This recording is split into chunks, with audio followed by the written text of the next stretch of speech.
नमस्कार, स्वागत है आपका वीआईपी न्यूज में। मैं हूं आपके साथ आयुषी सोनवानी और रुक करेंगे खबरों की ओर। छत्तीसगढ़ में धान खरीदी को लेकर विपक्ष लगातार प्रदेश सरकार पर हमलावर है, जिसे लेकर अब कांग्रेस प्रदेश व्यापी प्रदर्शन करने जा रही है। प्रदर्शन को लेकर कांग्रेस संचार प्रमुख सुशील आनंद शुक्ला ने कहा कि 3 दिसंबर को कांग्रेस कार्यकर्ता प्रदेश के सभी धान खरीदी केंद्रों में गए थे और वहां हो रही परेशानियों को सभी ने देखा है। जहां उन्होंने देखा कि टोकन नहीं कट रहा है, जो कि काफी दुर्भाग्यपूर्ण है। किसान परेशान हैं और बारदाने की कमी है। उन्होंने कहा कि हमने सब समस्याओं से सरकार को अवगत कराया, लेकिन उनके कानों में जू तक नहीं रेंग रही है और इन अव्यवस्थाओं को लेकर हम सभी ब्लॉक में प्रदेशव्यापी प्रदर्शन करेंगे। इस दौरान जेपी नड्डा और अमित शाह के छत्तीसगढ़ दौरे को लेकर सुशील आनंद शुक्ला ने कहा कि छत्तीसगढ़ में भाजपा की सरकार रिमोट कंट्रोल से चल रही है। कभी जेपी नड्डा, कभी अमित शाह आकर दिशा निर्देश देते हैं, उसके बाद भी कोई अंतर नजर नहीं आता है। नगरीय निकाय को लेकर हमारी तैयारियां जोरों पे हैं। माननीय प्रदेश अध्यक्ष जी अभी तक 5 जिलों की बैठकें कर चुके हैं। हमारे जो राष्ट्रीय सह प्रभारीगण है, राष्ट्रीय सचिव जी माननीय विजय जांगीर जी, जयिता जी, वो अपने अपने प्रभार जिलों में लगातार वरिष्ठ नेताओं की बैठक कर रही हैं और अन्य वरिष्ठ नेता भी बैठकों का दौर चालू है बहुत जल्दी।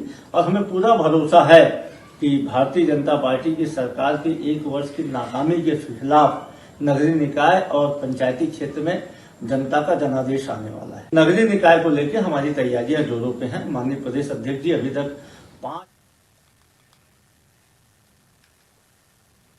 बीजेपी के राष्ट्रीय अध्यक्ष जेपी नड्डा के 2 दिवसीय दौरे पर आने वाले हैं छत्तीसगढ़। इसे लेकर दीपक बैज ने सवाल उठाते हुए कहा कि क्या 3100 रुपए क्विंटल किसानों से किया गया वादा सरकार पूरा कर रही है। प्रदेश के युवा सूखे नशे की चपेट में आ चुके हैं। मनपसंद ऐप लॉन्च किया गया है, लेकिन युवाओं को कितनी नौकरी दी गई है। बलौदा बाजार, लोहारीडीह समेत पूरे प्रदेश में अपराध हो रहे हैं। आदिवासियों के साथ अत्याचार, महिलाओं का बलात्कार, क्या इन्हें भी रिपोर्ट कार्ड में शामिल किया जाएगा। कांग्रेस के किसानों को ठगने वाले उप मुख्यमंत्री अरुण साव के बयान पर पीसीसी चीफ दीपक बैज ने सवाल पूछा है कि कांग्रेस ने किसे ठगा। उप मुख्यमंत्री पहले स्पष्ट करें, क्या कांग्रेस ने 2640 से 2800 किसानों को नहीं दिए?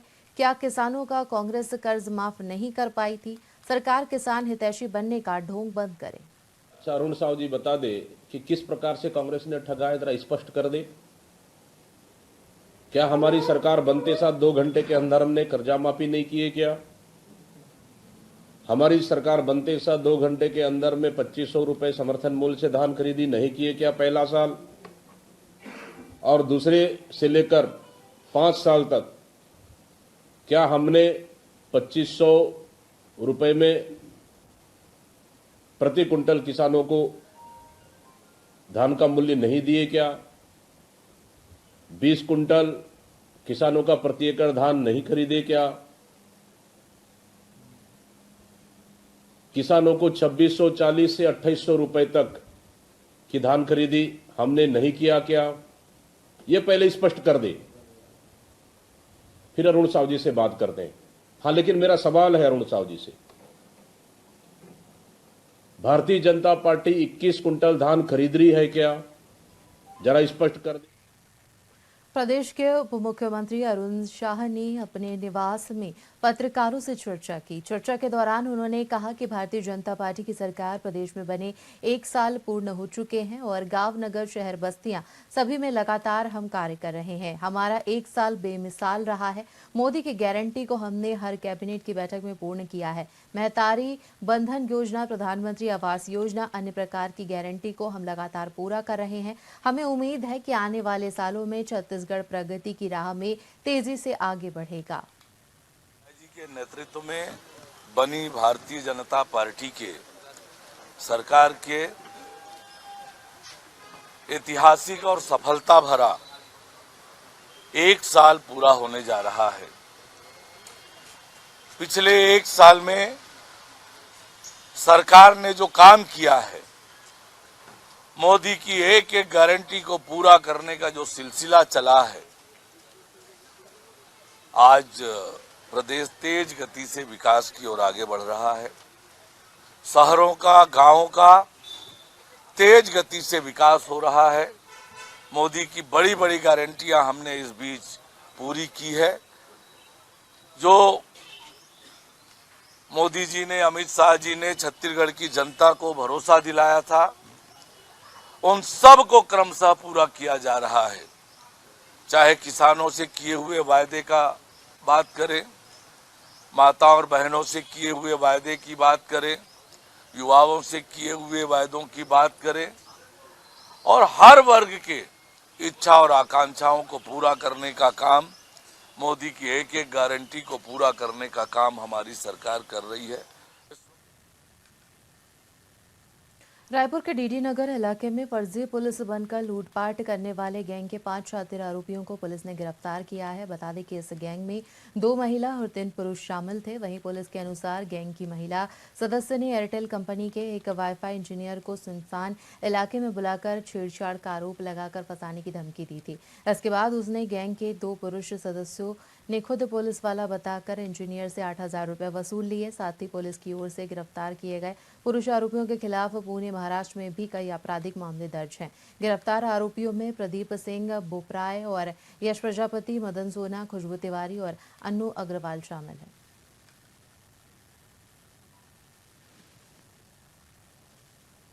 एक आमानाका थाना में मामला प्रकाश में आया है, जिसमें 5 आरोपियों को गिरफ्तार किया गया है, जिसमें 3 पुरुष और 2 महिलाएं हैं। ये महिलाएं लोगों को किसी बहाने पहले किसी व्यक्ति को फंसाते थे।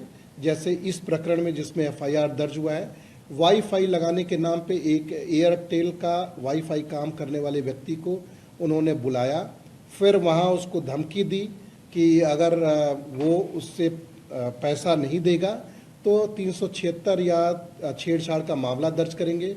एक आमानाका थाना में मामला प्रकाश में आया है, जिसमें 5 आरोपियों को गौरेला पेंड्रा मरवाही जिले के प्रभारी मंत्री और छत्तीसगढ़ के स्वास्थ्य मंत्री श्याम बिहारी जायसवाल 1 दिवसीय दौरे पर जिले में पहुंचे। वहीं निर्धारित कार्यक्रम के तहत उन्होंने मरवाही विकासखंड के ग्राम पंचायत तेंदुमुड़ा में विभिन्न विकास कार्यों का लोकार्पण और भूमि पूजन किया। इसके बाद उन्होंने कलेक्ट्रेट के अरपा सभा कक्ष में जिला खनिज न्यास संस्थान के शासी परिषद की बैठक में भाग लिया। इस दौरान मंत्री ने जिला अस्पताल में 20 बिस्तरों वाले आइसोलेशन वार्ड का शुभारंभ किया। साथ ही मीडिया के सवालों का जवाब देते हुए उन्होंने कहा कि एड्स जैसी बीमारियों के बारे में प्रचार प्रसार बेहद महत्वपूर्ण है, ताकि लोग इस रोग के प्रति जागरूक हो सके और सही तरीके से बचाव कर सके।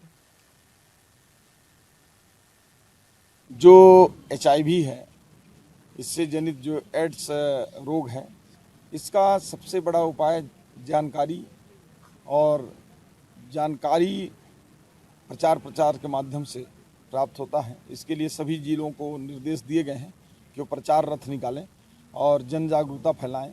युवाओं के बीच में हायर सेकेंडरी स्कूल में, कॉलेजों में जाएं और इसके बारे में बिना किसी संकोच के खुलकर बात करें और इसके जानकारी संबंधित सोशल मीडिया में और अन्य प्रचार प्रसार के माध्यम से करने की आवश्यकता है।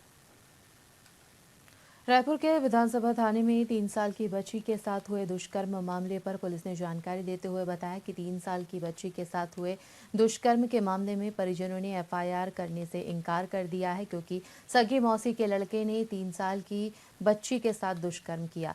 अब लड़की की मां ने एफआईआर करने से मना कर दिया है। पुलिस ने बताया कि एमएलसी के दौरान डॉक्टर की लापरवाही के कारण आरोपी पर मामला दर्ज नहीं हो पाया था, जिसके चलते अब पुलिस डॉक्टर के ऊपर भी कड़ी कार्रवाई करेगी।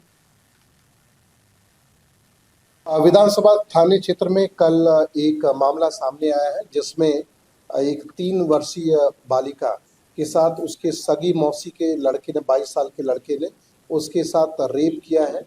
और इसमें जब थाने में आने के बाद प्रार्थी के परिवार वाले और आरोपी के परिवार वाले इसमें शिकायत देने के लिए तैयार नहीं हुए, तो अब पुलिस उनको बच्ची और आरोपी को CWC के सामने पेश किया जा रहा है। इस मामले में एक हॉस्पिटल के खिलाफ भी कार्रवाई अभी शुरू की जाएगी, क्योंकि उसने समय रहते जब MLC किया गया था तो उसकी बच्ची का MLC की जानकारी कुछ दिन पहले जो वहाँ किया गया था उसको उन्होंने पुलिस से शेयर नहीं किया था, और इसमें भी हम लोग कार्रवाई कर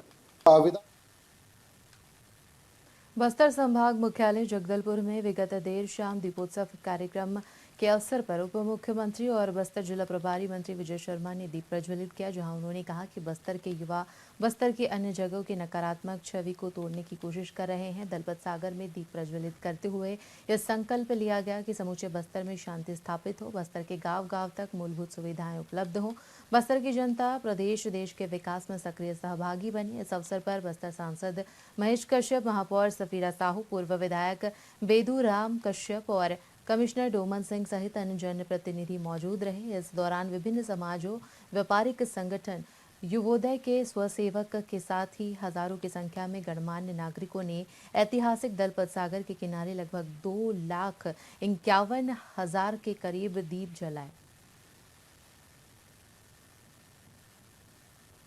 आने वाले समय में समूचे बस्तर में शांति स्थापित हो, किसी तरह का कोई आतंक न रहे, बस्तर के गांव-गांव तक विकास की गंगा पहुंचे, बस्तर के गांव के विकास के मार्ग पर बिछी हुई आईईडी समाप्त हो जाए, मां दंतेश्वरी की कृपा सब पर बनी रहे, बस्तर समृद्ध, शांत और उन्नत हो, इसी प्रार्थना के साथ मैंने आज दिया जलाया है। ये 3 लाख दिए जलाए गए हैं, क्या आप संदेश देना चाहते हैं? मैं कहता हूं कि हर दिए के पीछे 10-10 और आप मान लें। इतने लोगों ने आज प्रार्थना की है बस्तर की शांति की।